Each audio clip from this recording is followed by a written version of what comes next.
Well, welcome everyone. Thank you for being here. It's been a while since I've last hosted one of the Friday forums, but it's wonderful to be back. We have an incredible panel of founders with us today. And the part that I love about this founders panel is it's not only going to benefit other startups, but our entrepreneurial support orgs that are on the line, our investors. We're all here. Especially Launch Minnesota and the state of Minnesota is here to serve you, our startups and our small businesses. And so we have to hear from you and hear what's working, what's not, what resources you've utilized and other resources that that you still need.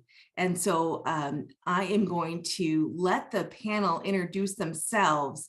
And then we will get started with a handful of questions. We are definitely going to leave enough time afterwards for you to ask questions. But let's get started. I'm just going to go based on my screen. And so it will go Susan, Bharat, Wes, Amy, and then Ramsey. So Susan, do you want to just kick off and just, your name, your company? Yeah, great. And thank you, Neela, for hosting this. This is great. I love these Friday forums.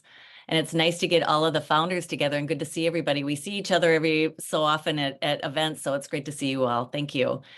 I'm Susan Langer, the CEO and founder of Spave. Spave created an app that transforms spending for good so that every time that you spend on yourself, you're saving for your future and a better world. We are a user-centric app that is really mobile first, and we try to put control, choice, and convenience in the palm of the consumer's hand. And I was blessed to launch out of Red Wing Ignite with Neela at the time back in 2015. I think I started with Red Wing Ignite. And then we actually sold our app or the assets, 80% of our assets in 2021, and then got them back just last year. So we're cranking along.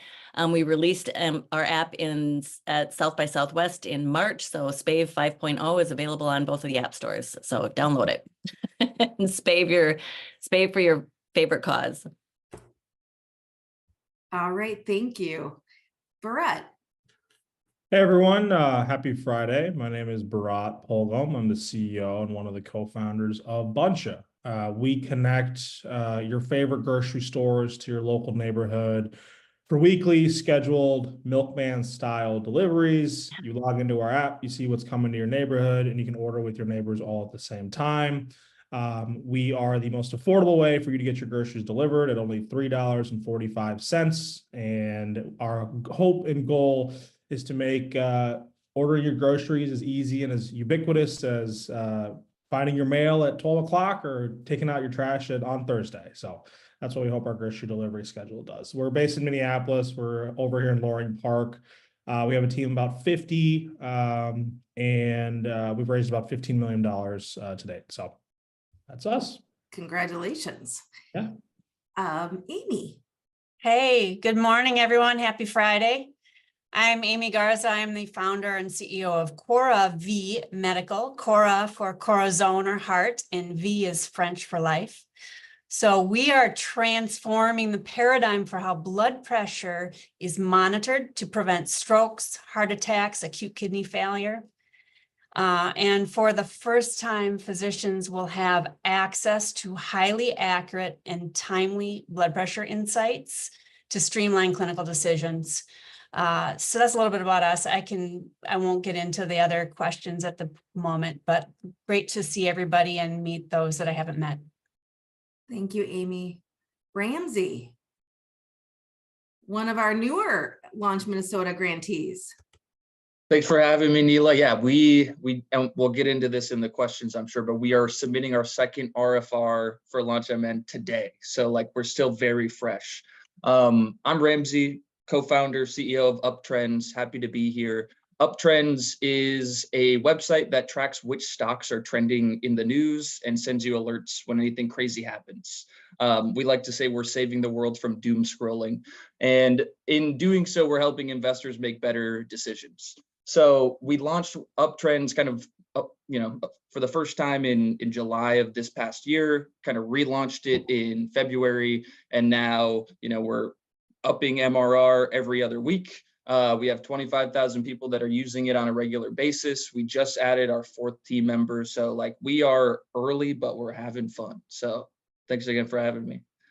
It's so fun to see each of your growths. I mean, just over the years, it's just great to hear these, the stories and updates. Wes, Hey everyone, apologies for my congestion. I got a daycare thing going on here, but happy to be here. Thanks for inviting Neela. I guess where Ramsey just won his first grant, I think Leah was certainly in the first suite of grants that were ever Yes. awarded back in early 2020, was it? Yeah. Mhm. Yeah, so happy to have been funded by Launchman since then. Anyway, I'm founder and CEO of Leah Labs, and we're a biotech company that's building living therapies for pets first and their people next. So we're first focused on building a cancer therapy for dogs, not only as an unmet need for our pets that have cancer, but also kind of, being able to use dogs as a translational model to eventually bring a therapy to humans. So happy to be a deep biotech and answer any questions on this call. It's going to be fun. Thanks. Yeah, thank you. And that's why the panel is so strong today too. Different industries, different stages of business, different levels of expertise. And as Wes mentioned, him and Susan Langer, I don't know, Amy, maybe you or Bharat too, was one of really the very first Launch Minnesota grantees. And it's fun to look back now on this type of funding that was the first of its kind in the state. We have received, we've now deployed over $8 million and into almost 300 grants. And what we found through PitchBook, which isn't always 100% accurate, right? Because people have to report what they've earned or where they're at. We found that every dollar that we've invested in a grant, and founders have gone on to raise almost $20 for that dollar. So we are seeing proof that infusing startups with minimal capital in the beginning really has gone on to make a difference. And so we're really pleased with those results and hope that continues here for our state. Everyone has already shared a little bit about their company. And once again, this is not about Launch Minnesota today. This is about trying to get the resources that you need. But just share a little bit here for those that might be new grantees or entrepreneurial support orgs that aren't maybe as familiar with the grant process. How did the launch grants factor into your path? Why did you apply?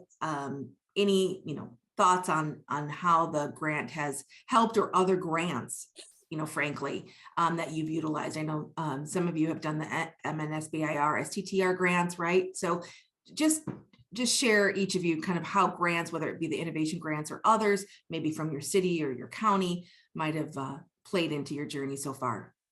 Yeah, I'd love to start.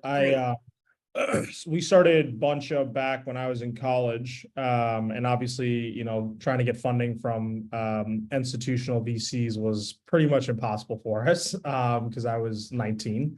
But I think a few things. Minnesota Cup, we participated in. We got both of the grants. We applied twice to this program, and it really helped get us our start. It helped kick off, at least initial traction, and that's what allowed us to get into Techstars. And Techstars, obviously, with the weight that they pull, gave us, the ability to go raise venture capital. So, I think fundamentally, without these grants, we wouldn't have been able to even get a start because, we didn't have wealthy parents that could back our company. We didn't have, any capital ourselves. So it was a really big deal for us. And I think over the year, those few years, we ended up getting something in the neighborhood of like 90 to maybe 150K in grant money. But that was, enough to get our first version of the app going, get some customers, get some initial traction, and then, really start going. So it was a big deal. I think that, trying to find whatever sources there are of non-dilutive financing is super important. Grants are great. I know that through Minnesota Cup, we met a lot of great people. We met some of our investors. I know, the other really great program that Deed has, of course, is the Angel Credit, right? That was another great program that allowed us to capture some angel investors, and kind of give them that extra nudge to get across the finish line. So I mean, even my investors out of like Chicago or, you know, out of other places, even venture firms, I was like, hey, we have the credit certification. Are you, you know, does that help anything for you? And they're like, oh yeah, of course, that's great. So yeah, it was a big deal for us, and I'm grateful that we were able to be a part of the program. Neela? That is amazing feedback. You can't say it better than that, right? To approve of some grant dollars that you couldn't get your start without it. Hey, that's pretty powerful words. A couple things that I want to touch on that you mentioned just for others there is MinCup. We're really excited. Launch Minnesota has a great partnership with MinCup. We now have regional feeder competitions in every region of the state that didn't exist before. So, trying to level that playing field across the state. And MinCup has seen last year almost a 30% increase in startup applications due to this collaboration and partnership, not just, of course, with Launch, but just general partnership in the ecosystem and collaboration. So really excited to see that. And the Angel Tax Credit, I will share more later, and I'll put a link in the chat in case people have not heard about the Angel Tax Credit, but it's a great program to de-risk investments. I would like to take a minute and also affirm what Bharat said. If Launch Minnesota hadn't given us 25,000, we would have died during COVID times. So we are a CPG company. I'm the owner. We are established now. Our brand is out there in the metro area. We are in Kowalski's and Hy-Vee's. And this year we became the official juice partner of Aurora FC Football Club. I have used Launch Minnesota's pad to apply for 2 SBIR grants. Yes, they were both refused, but we are getting vertically integrated from doing the juices. We are now getting into food tech, and I'm going in that direction because one of our mission statements is to support orchards and agriculture and do the connection between urban and rural. And Launch Minnesota has been very good in terms of that. Our ecosystem is great. We could do with a lot more support the way Neela and the others are giving us, especially in the CPG sector, which is a poor cousin to the medtech. And yet we are all connected. The food tech and the medtech is all one vertical integration for the same human being, us. So thank you, Neela. And it's great to see all of you here. It's great to see you, and I love the update. And right now we know food is medicine. Right, Yes. with all the new research is showing. So great. Right. Thank you for that update. Wes, Amy, Ramsey, Susan, which one wants to jump in about their experience with grants? Wes, go ahead. Yeah, I mean, Bharat couldn't have said it better. So we got Launch Minnesota grant funding when we were very early, and we're kind of struggling to raise a little bit of capital. So that helped us, or raise equity capital. So that helped us kind of accelerate. And then, it seems like every new stage of our business, we've been able to reapply for Launch Minnesota funding, whether it was the BizOps grants and then the SBIR matching grants. So it's been huge. This program's awesome. When I talk to other founders in other states about the grant funding we get from our state, they are blown away. So clearly it's something that is a really valuable resource here. And, non-dilutive funding helps anything. Any other investor want to come in. So Wonderful, thank you. And you've worked with Pat Dillon with the MNSBR STTR grant. Yeah, for sure. Thanks for the name drop. I was going to mention that in one of the later questions, Yes. But yeah, Pat's great. Definitely work with Pat. If you're submitting SBIR without her, you're making a mistake. And we'll talk more about that. Amy. Yeah, I just reiterate what Wes said. I think, like, for context, CoraV was founded right in the infancy of the pandemic, not because of it, but that was just the timing of what happened. And like, I was trying to think back with this audience and like where we were. Like, when I formed the company, I had to admit, like, I had a whole business plan and knew what I wanted to do. I've been in this industry for decades. But I have to admit, I was probably a little naive when it came to like what it would take to raise capital. I mean, I was bootstrapping that first year. I wasn't paying myself. I didn't have people and cash burn necessarily to worry about, but I figured, okay, I've got a year to figure it out. One of the first things I did is I like highly leveraged my network on LinkedIn. So it was like every day I was out on LinkedIn, finding somebody that I hadn't talked to in a while, reaching out to them. And I'm not sure how others learned about Launch Minnesota, but I was fortunate, like through those connections and conversations, to be connected to people who said, hey, you need to talk to Neela, you need to talk to Pat Dillon, there's these grants that are available. So I think, you know, it's great that you all are here, you're on this call, you figured that part out. And it's just a huge, amazing resource that can help kind of keep things going. As Amita mentioned, you know, when things are slow on the other side, you know, you can still keep something going with these grants. Thank you. Susan. Go ahead, Ramsey. Okay, yeah, I actually kind of had a different experience than the rest of the folks that have talked. I think our first real traction for us was going through the Red Wing Ignite pitch competition 2022. That's where we met Susan. That's where we met Neela. We ended up winning the pitch competition, parlayed that into, I think, semifinals of Minnesota Cup. That got us into beta. All this while had no clue what Launch Minnesota really was, if I'm being honest. And then when we were in beta, that's where we had kind of found out through one of the speaker sessions that we should definitely be taking advantage of the grant funding.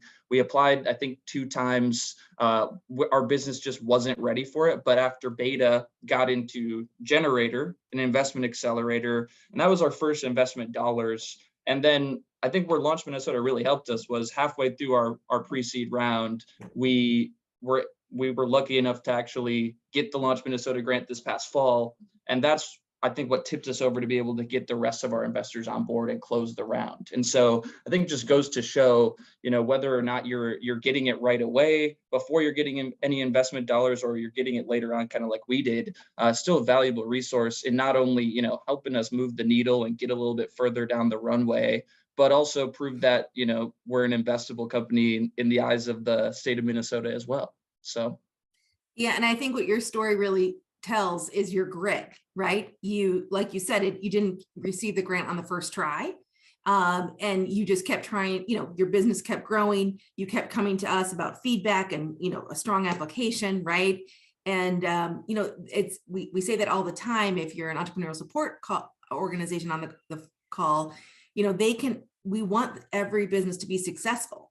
So have them reapply, have them call us. We want to make sure that we can launch as many successful businesses as possible. And so just kudos to you, Ramsey, for just, you know, the grit that it took and the perseverance to get this funding.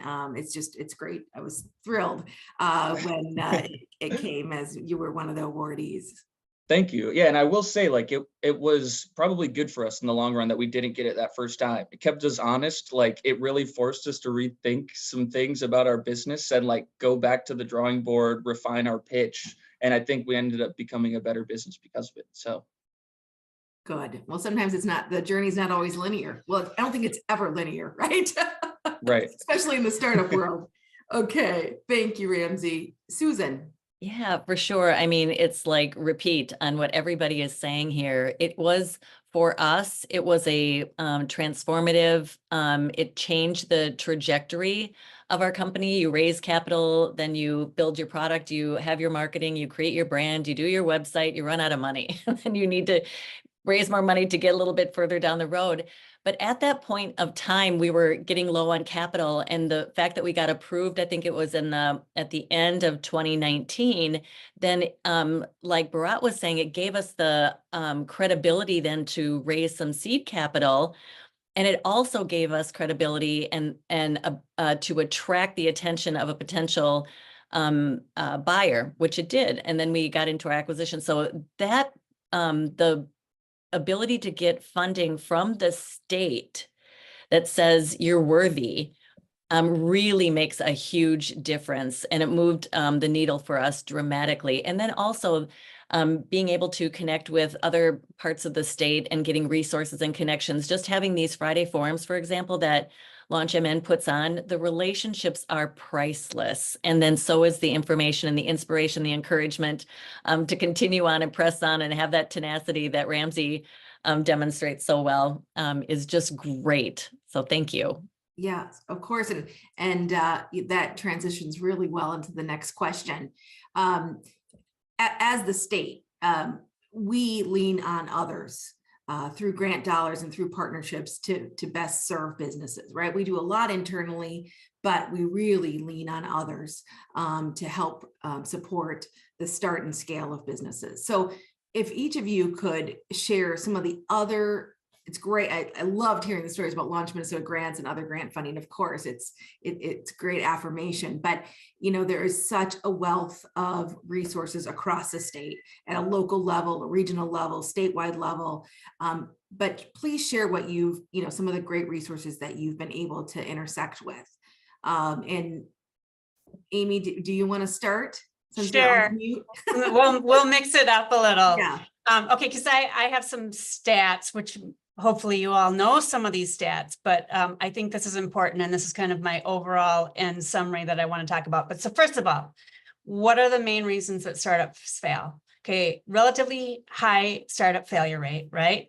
Various reasons. Most significantly, there's an absence of product market fit, poor marketing strategy formulation and implementation, and cash flow problems, right? 3 things. Okay, another statistic I think is really important. Research from multiple studies backs up anecdotal evidence that startups participating in an accelerator raised 50 to 170% more from investors and were more likely to be alive or acquired than similar startups that did not participate in an accelerator.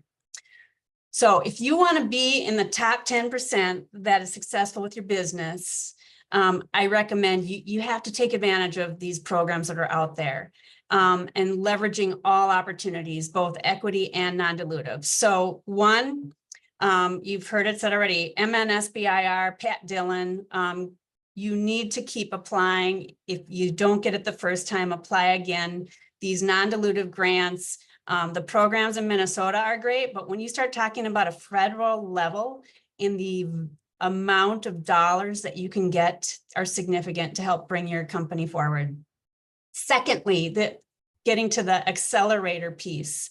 So University of Minnesota through LaunchMN has this Minnesota Value Proposition course, which by the way helps with getting your SBIR grants or STTR grants.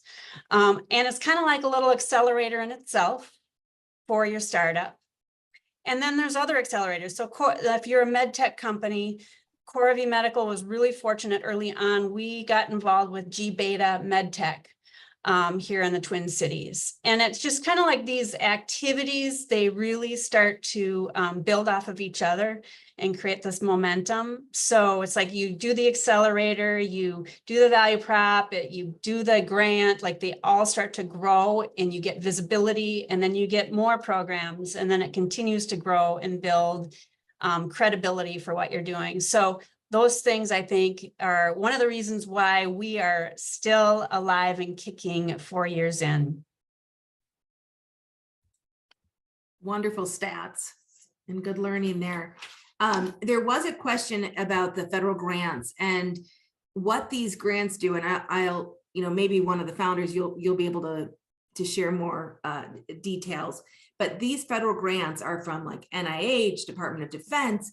If your technology could help with some of that research aspect of it, so they fund you to further vet your technology. I know. Amy or Wes, do either of you want to talk about like who should look into this? It's not for everybody, I guess, is what I want to say. Every business is different. Not every business has that research component. So, but do you want to add a little bit more to that?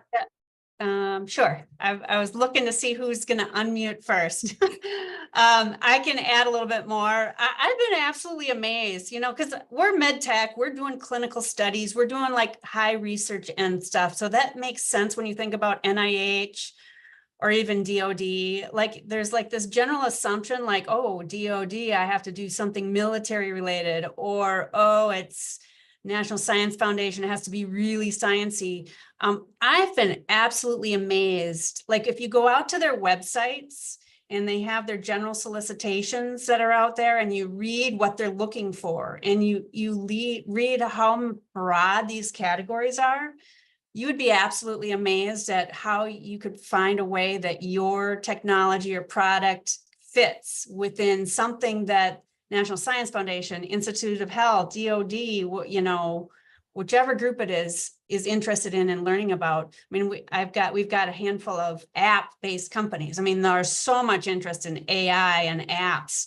as just one simple example. So definitely, and I think just one other quick point on it is by going through this process, whatever your product is, you have to write a really rigorous plan that has credibility to it. You have to have a commercialization approach, which has credibility to it.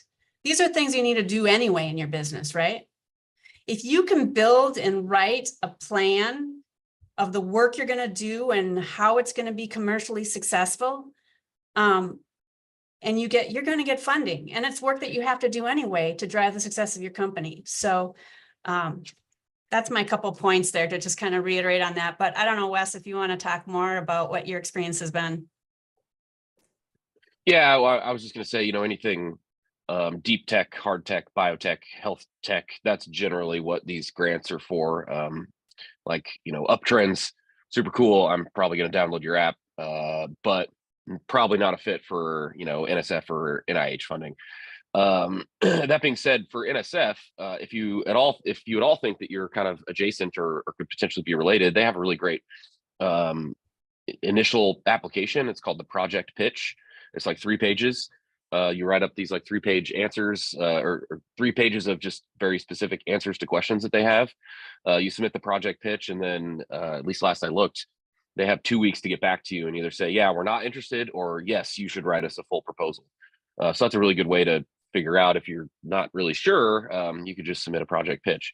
Now, there's a lot of work to get registered for all the federal, you know, different acronyms that you need for federal grant funding. SAM.gov, research.gov, ERA, you know, Commons. There's a whole bunch of stuff you're registered for, but you know, federal grant funding is very much worth it. We've won 1.5 million in federal grants so far off of NIH and NSF SBIRs. Thank you. And anything on your part, if you want to talk about some of the resources maybe that were the most valuable there for you? Just to continue on the question. Yeah. So Minnesota SBIR for sure with Pat. You know, we'll just say that again. You know, we've been in Rochester as a company. We just recently moved our headquarters to the Twin Cities, actually. But so the Collider Foundation down in Rochester has been great. You know, and just anytime you can get entrepreneurs together, anytime there's like a meetup, you know, that was going to be my ask, Neela, was like more meetups of entrepreneurs doing, you know, it doesn't have to be even the same things. If we could just try to get people together more. I mean, I think that's one of the magic things of Silicon Valley is that there's things going on all the time. And if we could just get more people together, that creates more connections, more investors get involved, and just it's a flywheel, right? So any meetups that you can attend are awesome too. Just Wonderful. Great advice for everyone and for us. Susan, you had your hand up. Did you want to jump in? Susan, you go. I jumped in front of you last time. No, you did not. There's just so much good things to share. Everyone's on the We edge of their do. seat. Yes. So excited. No, I was putting a thumbs up. I love hearing all of these new things about like the SBIR. I've never seen myself as a part of that either because of the research, but Amy, thanks for talking about the AI and maybe with Ramsey too, that's something that we can look into. I've kind of like brushed it aside. But speaking of all the resources, I mean, it is amazing what is out there. And thank goodness I found Red Wing Ignite, because that led me to all the relationships that I had down the road. I mean, all things lead back to Red Wing Ignite and frankly to Neela. But we got free consultancy from the SBDC on our business plan, our projections, and then helping with our loan application. It was phenomenal. Mark Thine was great with that. It set us up for a loan from the local port authority, and we got actually 2 loans from them to do our business operations and do our product build, our prototyping. We got grants from Red Wing Ignite and the E1 to provide resources for our marketing, our website and our pitch deck, and always like getting together. Those meetups, like you said, Wesley, are so important. But at Red Wing Ignite, when we were doing co-working, I could bounce ideas off of people, and I miss that working from home. So I got to get myself down to, I think, Red Wing Ignite a little bit more often, and to get out there amongst people, to be present.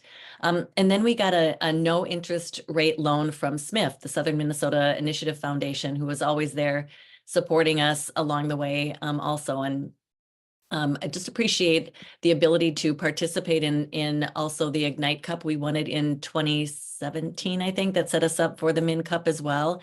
And the Min Cup, really rigorous stuff that you have to do with it, but it sets you into a really solid foundation with your business plan, your pitch deck, your video, all of those things, your financials, and how to present that in a way invaluable. So great. And then you meet all these wonderful people like Ramsey. I'll hand it off to you. You're too kind, Susan. Yeah, I think you guys all really just nailed everything. Like, there's not much for me to add. We did ILT, we did Red Wing Ignite. I see Shannon in here somewhere. Love you, Shannon. We did beta, we did generator. So like, we kind of just like crossed our T's, dotted our I's, did everything we could. I think, Wes, you're 100% right. There needs to just be more organic founder get-together meetups. So last 2 months ago, we started just like a random happy hour every other month.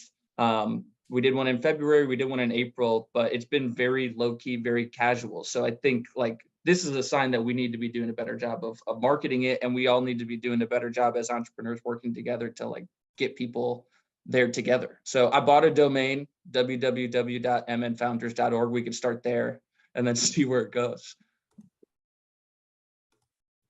I love your entrepreneurial spirit, Ramsey, even in the social sector.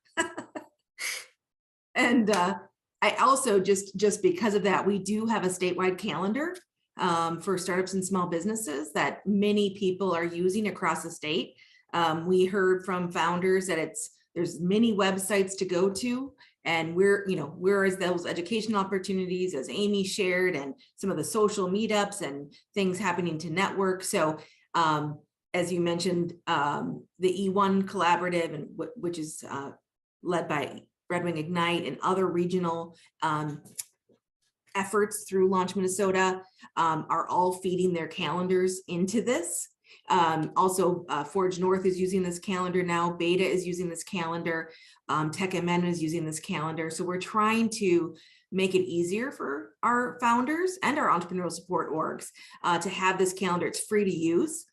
So definitely add your events, Ramsey, to it, so we can push that out to others. But just wanted to let everyone know about that resource. And Bharat, any other key resources that you've used before we move on to the next question?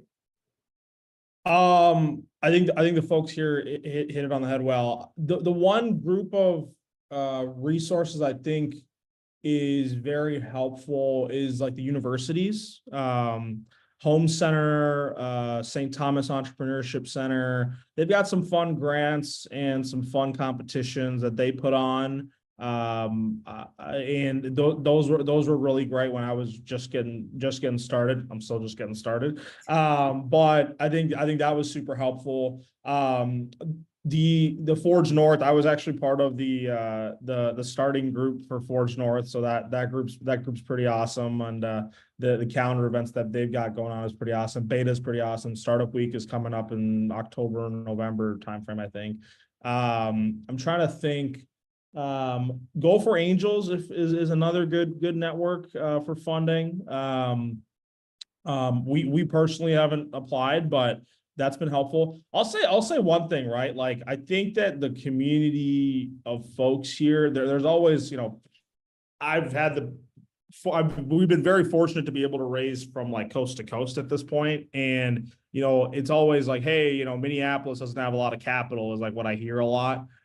There's plenty of folks here with a lot of money that are looking to invest in really cool businesses. So, you know, one of my like big strategies back when we were getting our like angel round together is, you know, just reaching out on LinkedIn, finding their email, like run your fundraising process like you would a sales process. And you know, we were able to get some execs at Best Buy to, you know, put together a whole party round together, and it worked really well. So I think not to retouch on the resources that have already been shared here, but I think the community is very open to supporting entrepreneurs. And like we had some folks from the Carlson family put some money into Buncha. So it's just a matter of reaching out. And the worst thing that happens is they say no. The best thing that happens is you get an investment, right? So there's no risk. Right. And I think, why don't we just continue this? Because the next question really is about capital. And that's what we hear as one of, you know, and as Amy said, it's one of the three key things. And what we hear, obviously, as government, as the government during every interaction. So what's your advice, you know, about seeking capital, the sources of capital that you've pursued, maybe why you've pursued some capital versus others, anything, any learnings that you have for other founders on the call regarding capital? Go ahead, Wes.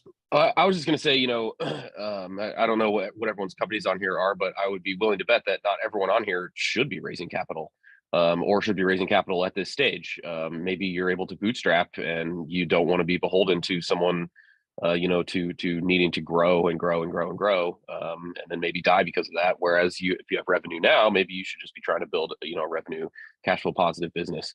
So, and if you're not sure, kind of, if you're in that in between, you know, there's plenty of resources here to ask to make sure that you are making the right decision there.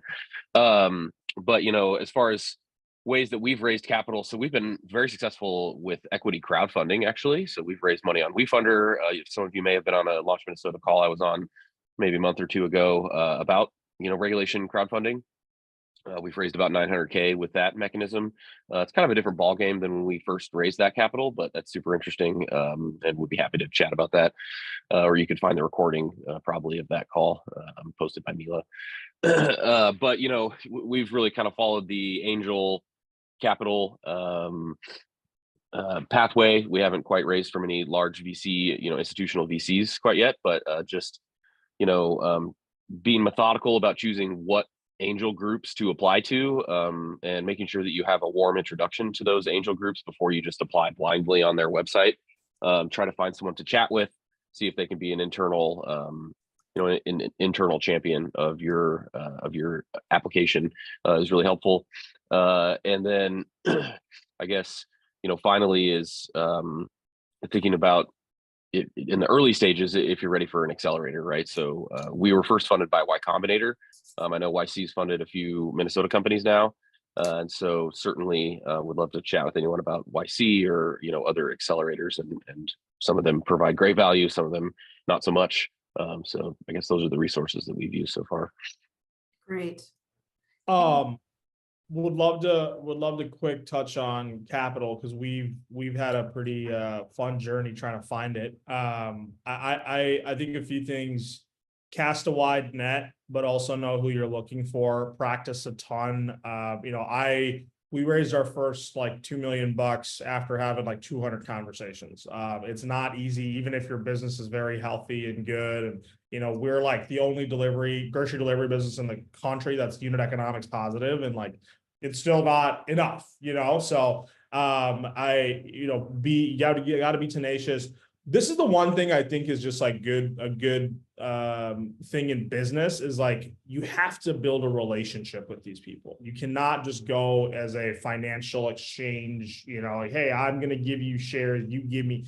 The relationship is, at the end of the day, the only thing you have. And that's really important.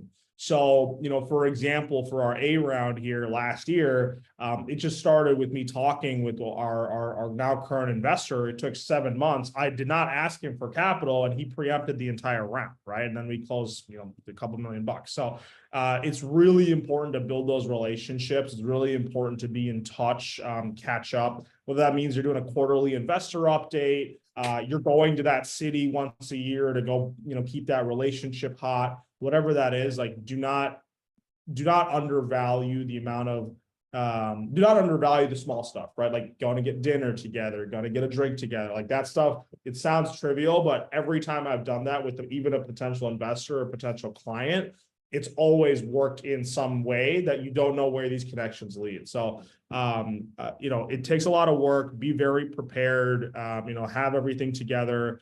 Investor will always ask you for a data room, right? So have your P&L, have your latest financials, have your cap table, have your metrics, have your projections, and your ability to right after a call within 5 minutes, send that to them. That will impress them. I was surprised by how many people were like, hey, this is like a very organized data room. Great work. And keep your chin up high. One thing also, I think it's like, don't pretend like you're going to be able to work on the business while you're fundraising. If you're fundraising, do it properly. Don't do both. I've now raised 3 different rounds, and, we've gotten to $15 million raised, which is great. And every time I thought I could do both, I couldn't. So it's really important for me to lean on my business partner, Josh and Sam, to, help run the business while I was, getting depressed from all the rejections and, getting back up. So, if anyone needs any help or, wants to talk to certain investors, or, I probably talk to them at this point, just because that's like all I've been doing for a little bit. So, feel free to reach out. Last thing I'll say is, if you are in a position where you're like, I don't need to raise, maybe I'm thinking about raising, unless you have a very concrete growth plan of what you're going to want to do with the capital, don't raise. I think that's like it's very easy to get sucked into this idea of like, oh, the venture capital dollars are very flashy, right? You get a big news announcement about it, but don't raise if you don't have to. The fundamental thing that you need to prove when you go to an investor is that the underlying economics of your business makes sense, right? For us, it's when we go drop off groceries, are we making enough money on that delivery so that we're not spending more than making, right? A lot of grocery delivery companies didn't have that. They might have gotten $5 from the customer. They spent $10 to deliver it, and then they would subsidize the other $5 from VC dollars, right? That business model doesn't scale. And so if you don't have a fundamental understanding of those economics, it's not going to be a great picture for an investor. And investors are likely not going to invest, right? This last round, it was basically, hey, this was working. We're kicking out a couple bucks every single delivery we're doing. Now pour fuel on the fire and we're ready to go. Now we can talk about expansion, going to other retailers. So don't raise if you don't need to. Really try to figure that out. And if you still need money, this is the unfortunate advice: go find sales. I wish someone would have told me that. Like, go hit the ground running, even if you're really, really early, because there's no better validation than having a customer reference or a client reference or a testimonial. No better source of capital than that, right? So take that into consideration. If you're offering pilots, don't offer them for free. Make the customer pay something. I get a lot of like, hey, we'll work with Buncha for free. I'm like, no, I'm going to pay you something because I want you to know I'm just as interested in this as you are. So protect your time, protect your business, and don't offer free pilots. Get some cash going in the business, and that'll help you raise. So that's my rant. Amazing summary there. That was phenomenal advice. Others on the panel that want to talk about sources of capital and your views on seeking it, acquiring it. Sources of capital and sources of pain. Yeah. Bharat, thank you so much for that, because it's so true. You're working on your business and you're trying to raise, and it is almost impossible because there's always something, right, that's pulling at you to distract you, and you get those rejections, and it's very, very hard to continue to get back up. So I appreciate that a lot. I also appreciate about the data room. We never really had a data room. I had things in a folder that, I would share, but I do think that having all of that stuff nice and tidy so that you can just like quickly respond to them and show them that you're responsive. So thanks for that. I do think that also picking those that you want to be investors that you are aligned tightly with, because that's going to provide so much more value into breathing your vision and mission down the road, because they believe in that as well. And they know that you're going to trip and fall along the way, but they're going to be there to encourage you and to see how to get to the next. But I definitely will be contacting you about your investors. We're in this round right now and getting a lot of rejection. So look forward to learning more from you. Of course. Sorry, one other thing I was just thinking about in terms of like investor selection, be very picky, right? So we have our quarterly board meetings right now, and it was a really, I don't know if you guys are familiar with Techstars, but Foundry Group, the guys who started Techstars is one of our, investors. And so Brad Feld, Chris Moody, those guys wrote the book on some of this stuff. And for me as a, 24-year-old going into a board meeting with some of these like head honchos, it was really intimidating. I was like, oh crap, I got to be prepared. I'm really worried about this. And then Chris says something, on a call, and he noticed I was nervous. He's like, hey, we're here for you. It's not you here for us, right? We're here for you. If you set the tone, then we will respond in kind, right? If you are not prepared, we will take control, right? And I hate to make it like that, but it's like, go into these conversations with, hey, we have a really powerful business. It's really exciting. And we're looking to you, outside partners, outside shareholders, to provide advice on our company and how we're going to be, how we're going to move forward, right? These folks are looking for you for that direction. And I think that's really important. It really changed the paradigm for me, because I was very intimidated by some of these investors and, oh, how am I going to pitch them? What are they going to do once they're, on my cap table? Am I going to be able to, be good enough, for my reporting? And, for example, one of these guys, and I know everyone has their own take on this. One of these guys like, hey, why aren't you sending monthly updates? I was like, hey, it's not a great use of my time. I'm happy to send quarterly ones. And like, that's how it's going to be. And he backed away. He backed down, you don't have to do everything the investor asks you to do. As long as you are on top of it, that's okay. Right. So I know this can be like very intimidating. You're talking to professional, institutional investors. And, as long as you control the dialogue, you will be okay. And now, my board meetings are fantastic. Because I'm going in extremely prepared. I over prepare for those, but I'm able to set the tone. I send the schedule up 2 weeks in advance. They send me what they want to talk about. I integrate it into the schedule. It's a much more productive conversation than me biting my teeth, worrying about, how this board meeting is going to go. If I want it to go poorly, it's going to go poorly, right? If that's the energy I bring into it.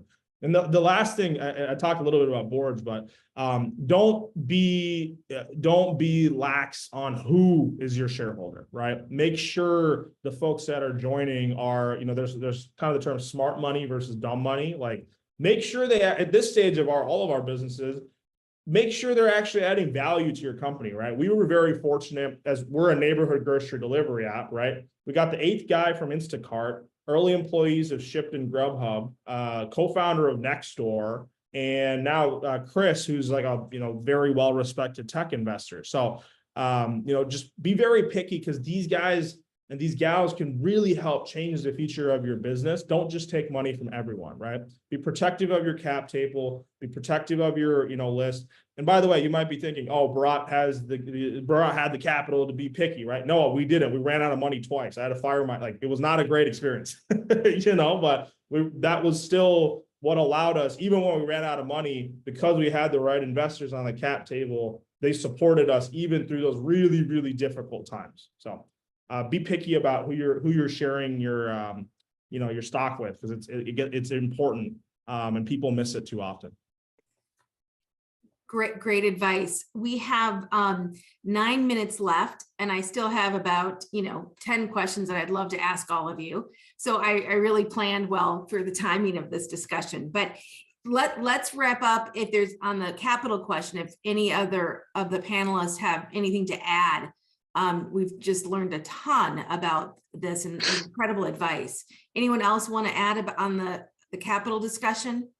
Yeah, I got just one thing to add. So if you are the company that needs to raise capital and you're in the right phase to go raise that capital, one thing that I have learned since then, or since my last round or my last couple rounds, I guess, is raise more than you think you need.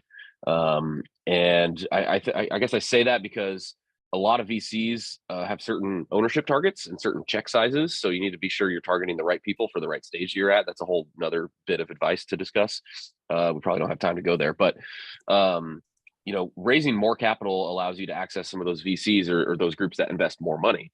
And so, it's just finding the right partner, being sure that you're pitching the right, investment group is really important. Great. I just wanted to know about the burn rate. As you raise capital, what sort of burn rate are you looking at? Because all of that funding cannot immediately result in cash flow generation. Some of that is for salaries and passive uses. So what's your views, guys, about what sort of burn rate to look for? And then if you do have a high burn rate, next round of funding, how do you convince the investors, no, each and every cent of the money you gave will be used to produce additional cash flows? I think there's a little bit of balancing you have to do, right? Every industry is different. For example, my industry, grocery delivery, very high burn rate, and my investors are comfortable, absorbing that. CPG brand, maybe that looks a little different. But whenever you raise capital, you typically want to raise for 12 to 16 months. I would even say 16 to 18 months in today's climate. You typically are going to be looking to give up about 20% of, if you have average terms of your company, depending on the stage. And I asking, there isn't really here's what the burn rate of a Series A company should look like. Sure, you can look online, there's articles, but like we are, generating 3 times the revenue of an average Series A company, and we're valued differently than some other companies are out there, right? Here's a fun. I know we have 10 minutes left. I'll share it in a minute. Here's a fun story, right? I went out to raise our pre-seed round, $1.8 million, right?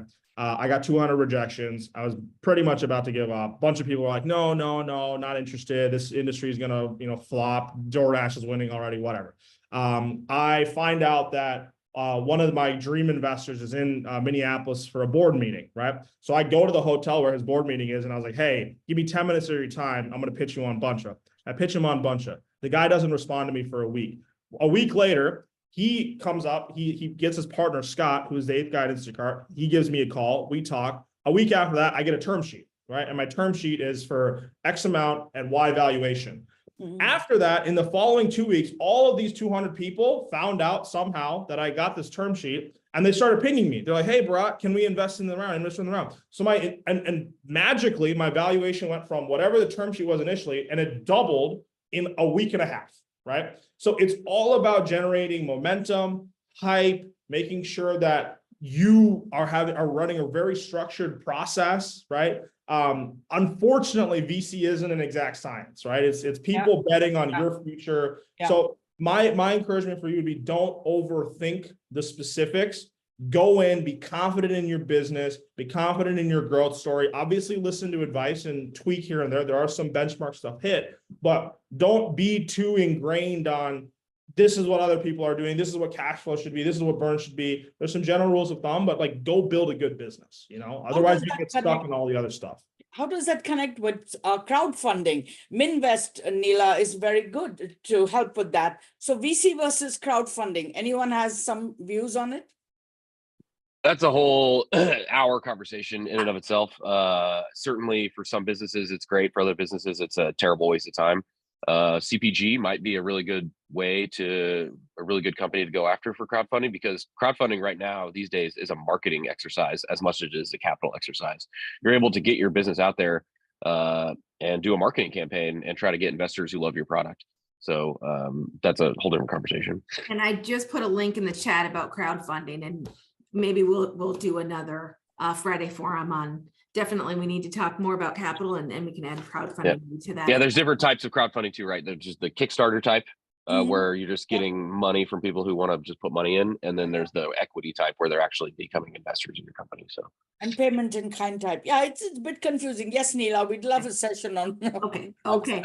So we have 4 minutes left. I really want the panel to be able to share, one, if you have any asks for those on the call, whether it be your peers, investors, entrepreneurial support orgs, and then also if there's anything that you would share, one piece of advice. I mean, so this is like really tight, like a sentence, a couple words, just anything that you wish you knew now, now this stage in your journey, for those that are earlier in their journey. I see many new recent Launch Minnesota grantees. What's one piece of advice, right? So something that you're willing to give, and then something maybe that you want others to give you.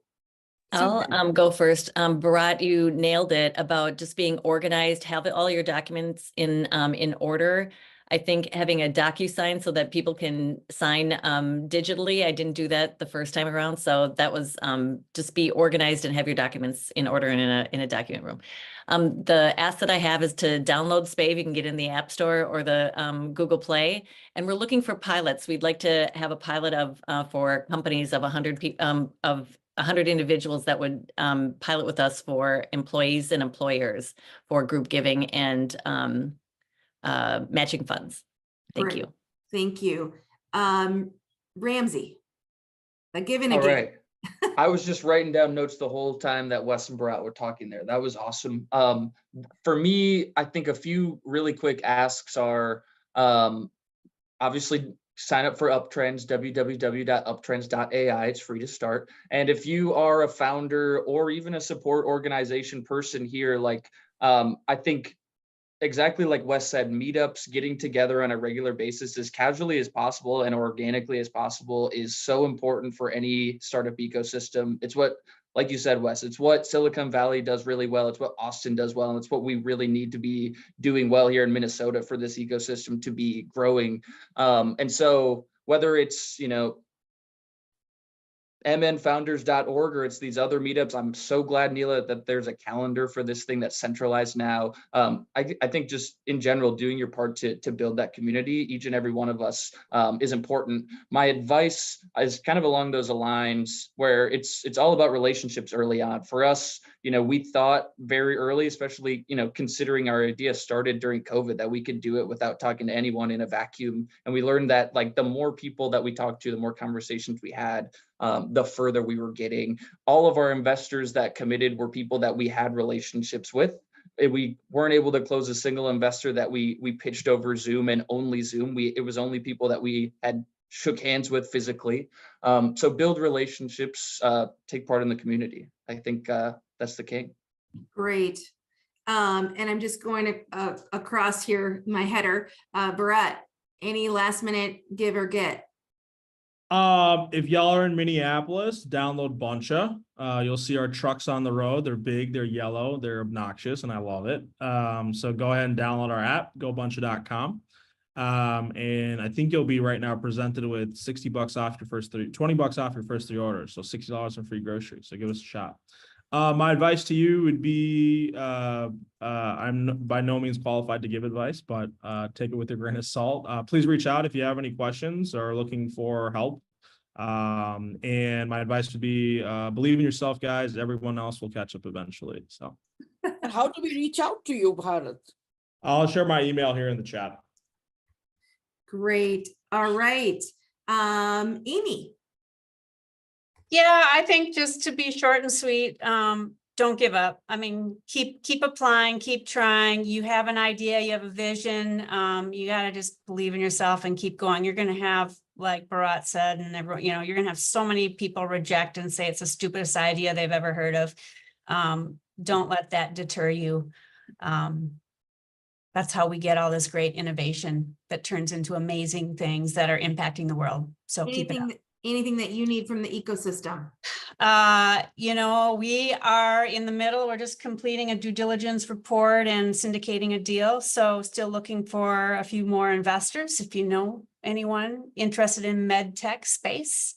Okay, great. And Wes, closing it out. All right. Well, I guess, I was just going to say, fall in love with the roller coaster ride. It's really not that fun when you're climbing up. but then you always go down for a little bit and put your hands up and enjoy it, and just know that you're going to be going back up for a while. That's really one thing that I learned during my PhD in molecular biology and gene editing tech development. Is, you know, it's a slog, but you know, your future is in your hands, so to speak. And so that's what you just have to be in love with. And I already said my ask, and I already got it answered. So hope to see you all at a future founder meetup. Great, great. Well, geez, I just so appreciate giving your time. I know you're all very busy running your businesses, but your insight and your expertise is amazing. This will be recorded and on our website. I just want, as we close out, I do hope that each of you that have joined have learned something, made a new connection, want to commit on our part of Launch Minnesota and the state of Minnesota through our Office of Small Business and Innovation, that, you know, a lot of these wonderful resources that you've mentioned or things that you're looking for, we hear you, and we will continue to do the work, partnering with MinCup, the Angel Tax Credit, working with MNSB, IRS, TTR, our accelerator programs through our Launch Minnesota network are part of that.